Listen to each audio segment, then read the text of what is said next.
আপোনালোকে চিনি পায়, আৰু ৰুবুল দাস তেখেতো ৰাইজৰ দলৰ মুখ্য আহ্বায়ক। আজি আমি সংবাদমেলখন আয়োজন কৰিছোঁ যে ৰাইজৰ দলৰ যি সংবিধান, এই খচৰা সংবিধানখন আমি ৰাইজৰ দিহা পৰামৰ্শ, বিতৰ্ক সকলোখিনিৰ বাবে আজি আমাৰ খচৰা সংবিধানখন ৰাজহুৱা কৰা হ'ব। আৰু এই সংবিধানখনৰ সন্দৰ্ভত আৰু ৰাজহুৱা কৰা আজি এই সংবাদমেলৰ যিখিনি আমাৰ মূল বিষয়, এই বিষয়সমূহ আমাৰ ভাস্কৰদীপ শইকীয়া ডাঙৰীয়াই আপোনালোকৰ লগত বিস্তৃত আকাৰত দাঙি ধৰিব। সকলো শ্ৰদ্ধেয় সাংবাদিক বন্ধুলৈ যোৱা 2 অক্টোবৰত আত্মপ্ৰকাশ কৰা ৰাইজৰ দলৰ প্ৰথমখন আনুষ্ঠানিক সংবাদমেললৈ আমি স্বাগতম জনাইছোঁ, আপোনালোকক ধন্যবাদ জ্ঞাপন কৰিছোঁ। সংবাদমেলৰ মূল বক্তব্যলৈ যোৱাৰ পূৰ্বেই আমি সমগ্ৰ অসমবাসীক আজি কাতি বিহুৰ উপলক্ষে ৰাইজৰ দলৰ পৰিয়ালৰ পৰা শুভেচ্ছা জ্ঞাপন কৰিছোঁ। আজি আমি ৰাইজৰ দলৰ যি খচৰা সংবিধান, সেই খচৰা সংবিধান, ৰাইজৰ দলৰ খচৰা সংবিধান আজি আমি ৰাইজৰ ওচৰত ৰাজহুৱা কৰিব বিচাৰিছোঁ।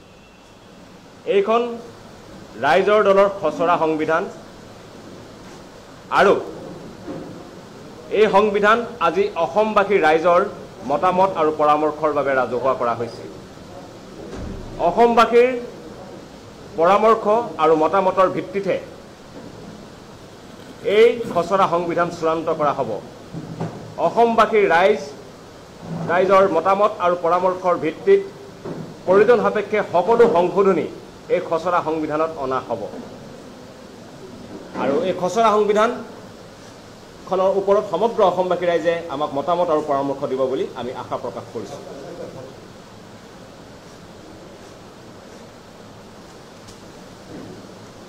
কিন্তু খচৰা সংবিধানৰ মূল বক্তব্যলৈ যোৱাৰ পূৰ্বেই আমি ৰাইজে দল অতি স্পষ্ট কৰি দিব বিচাৰিছোঁ যে উন্নয়নেই হ'ব ৰাইজৰ দলৰ প্ৰথম কথা, আৰু উন্নয়নেই হ'ব ৰাইজৰ দলৰ শেষ কথা। উন্নয়ন আৰু বিকাশেই হ'ব আমাৰ ৰাইজৰ দলৰ ৰাজনীতিৰ ভাষা। আমি অসমবাসীৰ মাজৰ দৰিদ্ৰতা সম্পূৰ্ণৰূপে নিৰ্মূল কৰিব বিচাৰোঁ। আমি অসম আৰু অসমবাসীক উন্নয়ন আৰু বিকাশৰ এক নতুন আৰু বিশাল দিগন্তত উপনীত কৰাব বিচাৰিছোঁ। আৰু আমি ৰাইজৰ দলে অসমত সাম্প্ৰদায়িক ৰাজনীতি আৰু যি জাত পাতৰ ৰাজনীতিৰ যুগৰ অন্ত পেলাব বিচাৰিছোঁ। আমি ৰাইজৰ দলে সাম্প্ৰদায়িক ৰাজনীতি আৰু জাত পাতৰ ৰাজনীতিৰ ঠাইত কেৱল উন্নয়ন আৰু বিকাশৰ যুগৰ প্ৰতিষ্ঠা কৰিব বিচাৰিছোঁ। এখন নতুন আৰু আধুনিক অসম গঢ়িব বিচাৰিছোঁ আমি ৰাইজৰ দলে। আৰু সেয়েহে পুনৰবাৰ ক'ব বিচাৰিছোঁ যে উন্নয়নেই হ'ব ৰাইজৰ দলৰ প্ৰথম কথা, আৰু উন্নয়নেই হ'ল ৰাইজৰ দলৰ শেষ কথা। আমি যি ৰাইজৰ দলে আত্মপ্ৰকাশ কৰিছোঁ, এই ৰাইজৰ দলে নিশ্চিতভাৱে সংসদীয় নিৰ্বাচনত অংশগ্ৰহণ কৰিব। কিন্তু তাৰ সমান্তৰালভাৱে যেতিয়া জাতীয় প্ৰশ্নৰ সময়ত, যেতিয়া জাতীয় সংকটৰ সময়ত আমাৰ এই ৰাইজৰ দলে সংগ্ৰামী ভূমিকাও পালন কৰি যাব। আৰু আমি ক'ব বিচাৰিছোঁ যে ৰাজনৈতিকভাৱে এখন ফেডাৰেল, অৰ্থনৈতিকভাৱে এখন আত্মনিৰ্ভৰশীল আৰু সামাজিকভাৱে সকলোকে সামৰি লোৱা আৰু মানসিকভাৱে এখন বিজ্ঞানসন্মত গঢ়ি তোলাই হৈছে আমাৰ জাতীয় এক স্বপ্ন। এতিয়া মই খচৰা সংবিধানৰ মূল বিষয়বস্তুবিলাকলৈ আহিব বিচাৰিছোঁ। আমাৰ এই খচৰা সংবিধানখন সৰ্বমুঠ 44 পৃষ্ঠাৰ। ইয়াত আছে 22টা অনুচ্ছেদ। আৰু এই খচৰা সংবিধানত আমি কোনো পতাকা আৰু প্ৰতীক এতিয়ালৈকে চূড়ান্ত কৰা নাই। পতাকা আৰু প্ৰতীক অসমবাসী ৰাইজৰ মতামত গ্ৰহণ কৰিহে চূড়ান্ত কৰা হ'ব। আজি আমি ৰাজহুৱা আলোচনা আৰু বিতৰ্কৰ বাবে আমাৰ এই খচৰা সংবিধান মুকলি কৰি দিছোঁ। খচৰা সংবিধানৰ প্ৰস্তাৱনাত আমি কৈছোঁ যে ভাৰতৰ সংবিধানৰ সমাজবাদী, ধৰ্মনিৰপেক্ষ আৰু গণতান্ত্ৰিক প্ৰজাতন্ত্ৰৰ আদৰ্শক সৰুগত কৰি এক ঐক্যবদ্ধ, শক্তিশালী আৰু সমৃদ্ধশালী অসমীয়া জাতি গঢ়ি তুলিবলৈ, অসমবাসীৰ জাতীয় আশা আকাংক্ষা সপোনক সাকাৰ কৰিবলৈ তথা এখন উন্নত অসম গঢ়িবলৈ সংকল্প গ্ৰহণ কৰি আমি আমাৰ দলৰ এই সংবিধান গ্ৰহণ কৰিছোঁ। অসমৰ বিভিন্ন জাতি জনগোষ্ঠী, বৰ্ণ, ভাষা, ধৰ্মৰ প্ৰতিজন নাগৰিকৰ জীৱন আৰু সম্পত্তিৰ নিৰাপত্তা নিশ্চয়তা প্ৰদান কৰি প্ৰতিজন নাগৰিকৰ ব্যক্তিত্বৰ পূৰ্ণ বিকাশ আৰু অসমীয়া জাতিৰ সামূহিক জাতীয় সপোনক বাস্তৱ ৰূপ দিবলৈ এই দলৰ জন্ম দিয়া হৈছে। ৰাজ্যখনৰ সকলো নাগৰিকৰ বাবে সামাজিক, অৰ্থনৈতিক আৰু ৰাজনৈতিক ন্যায় প্ৰদান কৰিবলৈ আমি বদ্ধপৰিকৰ। সকলো জাতি, জনগোষ্ঠী, ধৰ্ম, বৰ্ণ, ভাষা ভাষীৰ সমমৰ্যাদা, সমঅধিকাৰ, সমবিকাশৰ প্ৰতিশ্ৰুতিৰে আমি এই দল গঠন কৰিছোঁ।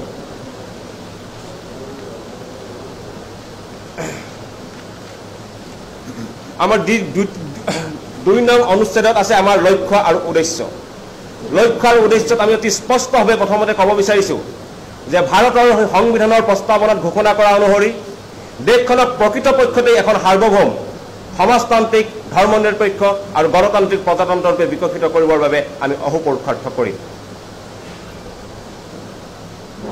আনহাতে অতিকেন্দ্ৰিক ৰাষ্ট্ৰ ব্যৱস্থা আৰু সাম্প্ৰদায়িক ফেচিবাদৰ হাতত বিপন্ন হোৱা অসমীয়াৰ স্বাৰ্থ, অসমীয়াৰ ইণ্টাৰেষ্ট আৰু অসমীয়াৰ পৰিচয়, অসমীয়াৰ আইডেণ্টিটি ৰক্ষা কৰিবৰ কাৰণে আমি চেষ্টা হাতত চলাই যাব বিচাৰিছোঁ।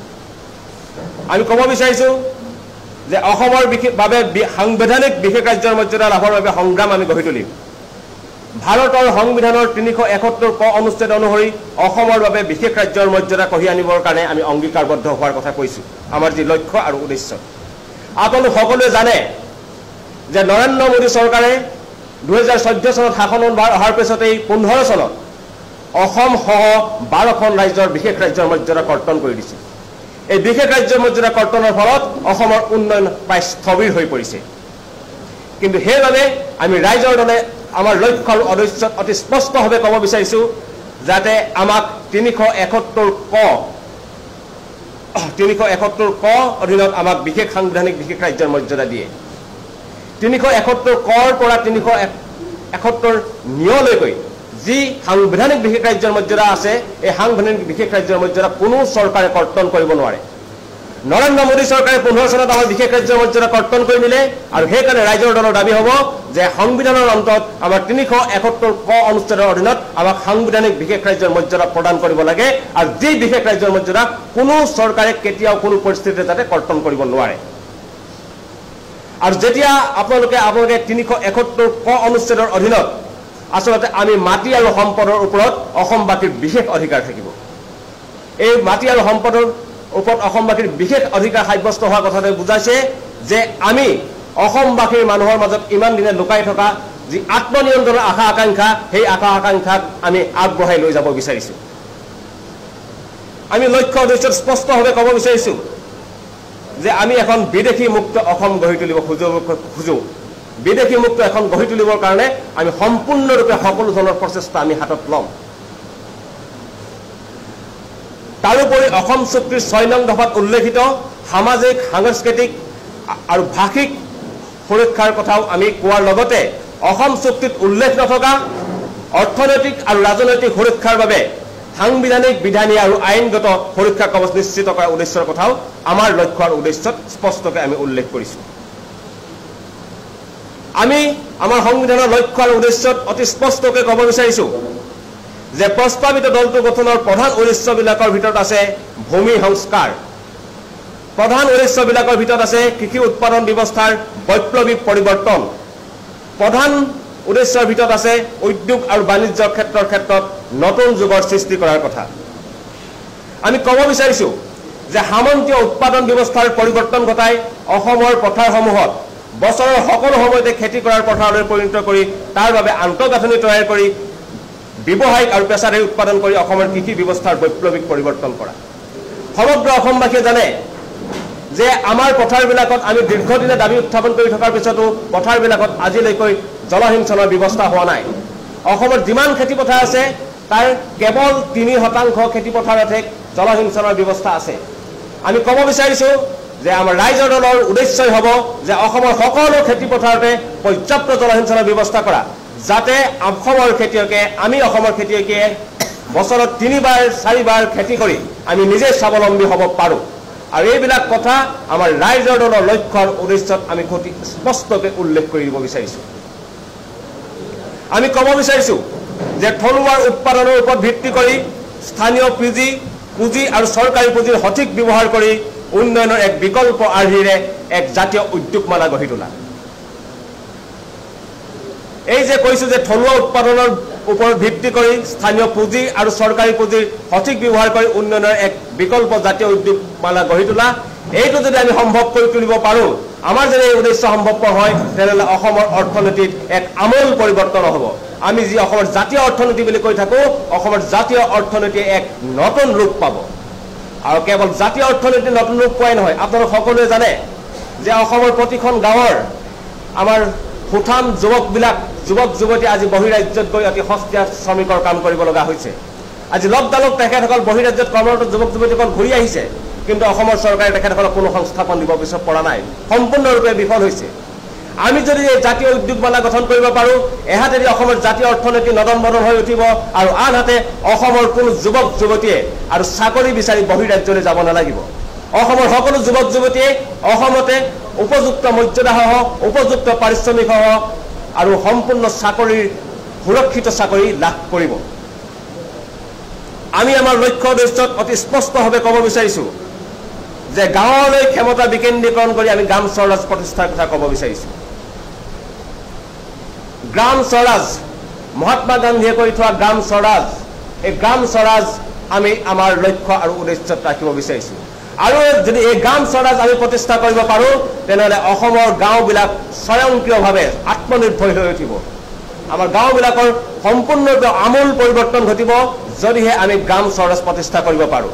সেইকাৰণে গ্ৰাম স্বৰাজ প্ৰতিষ্ঠা হৈছে ৰাইজৰ দলৰ এক অন্যতম প্ৰধান লক্ষ্য আৰু উদ্দেশ্য।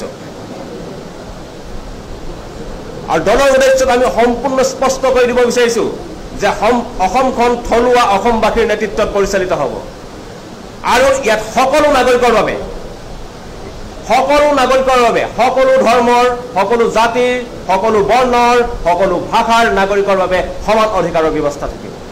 থলুৱা অসমবাসীৰ নেতৃত্বত যি অসম পৰিচালিত হ'ব, সেই অসমখনত সকলো নাগৰিকৰ সমান অধিকাৰ থাকিব।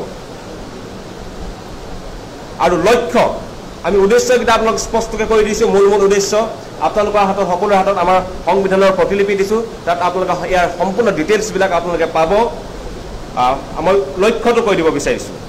আমাৰ এই খচৰা সংবিধানৰ লক্ষ্যটো হৈছে, আমাৰ লক্ষ্য হ'ল সাৰ্বভৌম, সমাজবাদী, ধৰ্মনিৰপেক্ষ, গণতান্ত্ৰিক, ফেডাৰেল ভাৰতৰ ভিতৰত ক্ষমতাৰ পূৰ্ণ পৰ্যায়ৰ বিকেন্দ্ৰীকৰণৰ জৰিয়তে থলুৱা জনজাতি জনগোষ্ঠীসমূহলৈ প্ৰকৃত স্বশাসনৰ অধিকাৰ প্ৰদান কৰা, গাঁও পৰ্যন্ত ক্ষমতাৰ বিকেন্দ্ৰীকৰণেৰে অসমৰ প্ৰতিজন নাগৰিকৰ প্ৰতিভাৰ পূৰ্ণ বিকাশ হ'ব পৰা এখন সমৃদ্ধশালী অসম গঢ়ি তোলা। আমি ক'ব বিচাৰিছোঁ, প্ৰতিটো আমি যেনেকৈ অসমবাসীৰ আত্মনিয়ন্ত্ৰণ আশা আকাংক্ষাক আগবঢ়াই নিয়াৰ কথা কৈছোঁ, একেদৰে সমান সময়তে আমাৰ লক্ষ্যত আমি অসমৰ প্ৰতিটো জাতি জনগোষ্ঠীৰ যি আত্মনিয়ন্ত্ৰণৰ আশা আকাংক্ষা, সেই আশা আকাংক্ষাকো ক্ষমতাৰ বিকেন্দ্ৰীকৰণৰ জৰিয়তে আগবঢ়াই নিয়াৰ কথা ক'ব বিচাৰিছোঁ।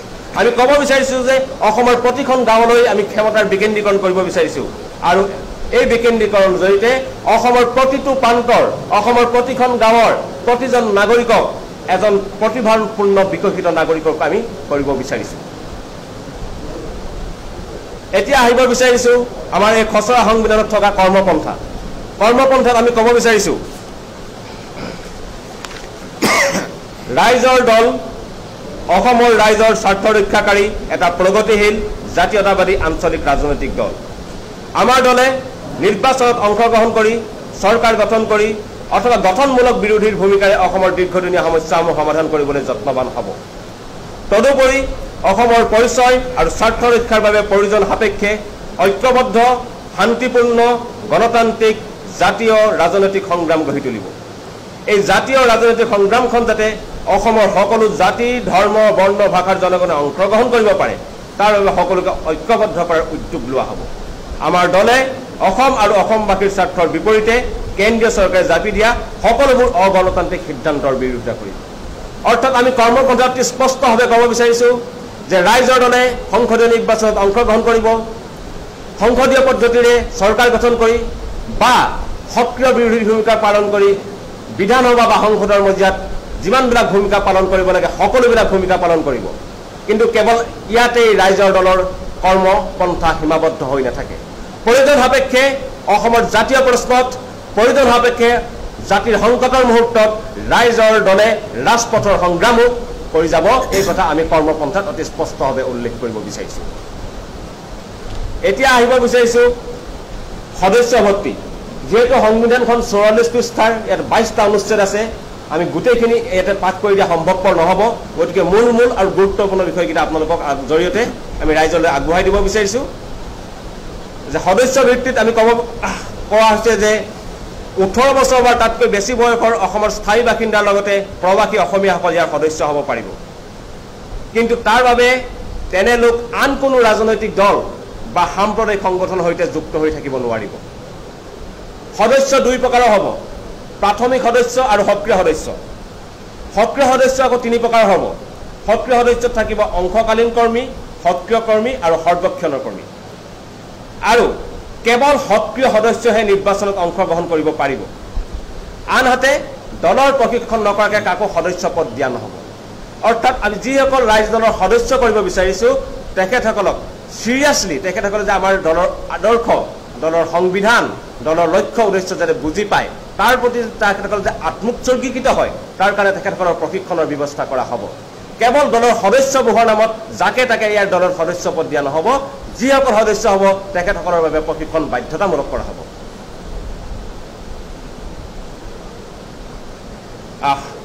খচৰা সংবিধান মতে দলৰ সাংগঠনিক গাঁথনি 10 তৰপীয়া হ'ব নিম্নতম সমিতিখনক প্ৰাথমিক সমিতি আৰু উচ্চতম সমিতিখনক কেন্দ্ৰীয় সমিতি নামকৰণ কৰা হৈছে আৰু এই 10 সদস্যীয় সমিতিবোৰ হ'ল প্ৰাথমিক সমিতি শাখা সমিতি আঞ্চলিক সমিতি নগৰ সমিতি মণ্ডল সমিতি ব্লক সমিতি সমষ্টি সমিতি জিলা সমিতি খণ্ড সমিতি আৰু কেন্দ্ৰীয় সমিতি সকলো পৰ্যায়ৰ সমিতিত সভাপতিয়ে সমিতিখনৰ মুৰব্বী বুলি কোৱা হৈছে কেন্দ্ৰীয় সমিতিৰ সভাপতিজন দলৰ মুৰব্বী বুলি উল্লেখ কৰা হৈছে কেন্দ্ৰীয় সমিতিত সভাপতিৰ লগতে দুজন কাৰ্যকৰী সভাপতিৰ প্ৰস্তাৱ কৰা হৈছে কেন্দ্ৰীয় সমিতিত 4 ধৰণৰ সমিতি থাকিব কেন্দ্ৰীয় সাধাৰণ পৰিষদ কেন্দ্ৰীয় কাৰ্যনিৰ্বাহক সমিতি কেন্দ্ৰীয় কৰ্ণধাৰ সমিতি আৰু নিৰ্বাচন পৰিচালনা সমিতি দলৰ কেন্দ্ৰীয় সাধাৰণ অধিৱেশন প্ৰতি 3 বছৰৰ মূৰে মূৰে অনুষ্ঠিত হ'ব আৰু তাত দলৰ সভাপতি গণতান্ত্ৰিক পদ্ধতিৰে গোপন বেলেটৰে নিৰ্বাচিত কৰা হ'ব অৰ্থাৎ আমি ক'ব বিচাৰিছোঁ যে ৰাইজৰ দলৰ যি সভাপতি হ'ব সেই ৰাইজৰ দলৰ সভাপতি সম্পূৰ্ণৰূপে গণতান্ত্ৰিক পদ্ধতিৰে নিৰ্বাচিত কৰা হ'ব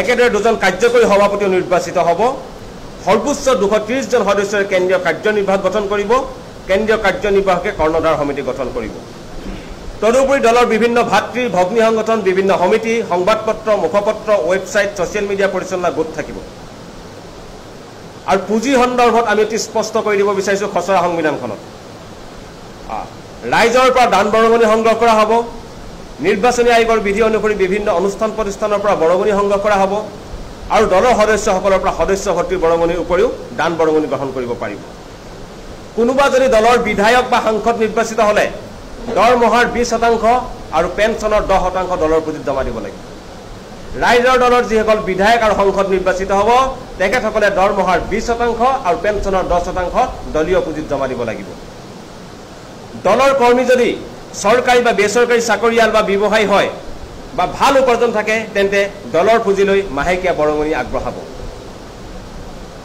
এতিয়া আহিব বিচাৰিছোঁ দলৰ আভ্যন্তৰীণ পৰিচালনাৰ নীতিটো কি ক'লে যদি দলৰ বিধায়ক বা সাংসদ নিৰ্বাচিত হয় তেনে দৰমহাৰ 20% আৰু পেঞ্চনৰ 10% দলীয় পুঁজিত জমা দিব লাগিব পেঞ্চনৰ 10% আনহাতে দলৰ আভ্যন্তৰীণ পৰিচালনাৰ নীতিটো হ'ল গণতান্ত্ৰিক কেন্দ্ৰিকতাৰ নীতি দল পৰিচালনাৰ নীতি হ'ল গণতান্ত্ৰিক কেন্দ্ৰিকতাৰ নীতি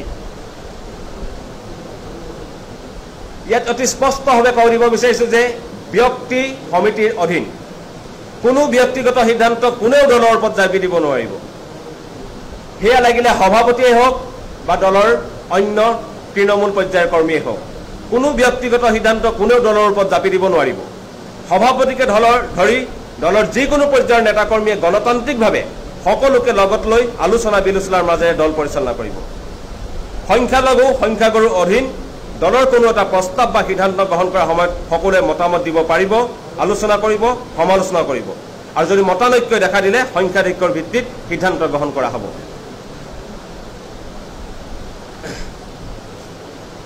আমাৰ দলৰ অনুশাসন সম্পৰ্কেও ব্যৱস্থা আছে। এই সম্পৰ্কে সবিশেষ স্পষ্টভাৱে আমাৰ সংবিধানত উল্লেখ আছে।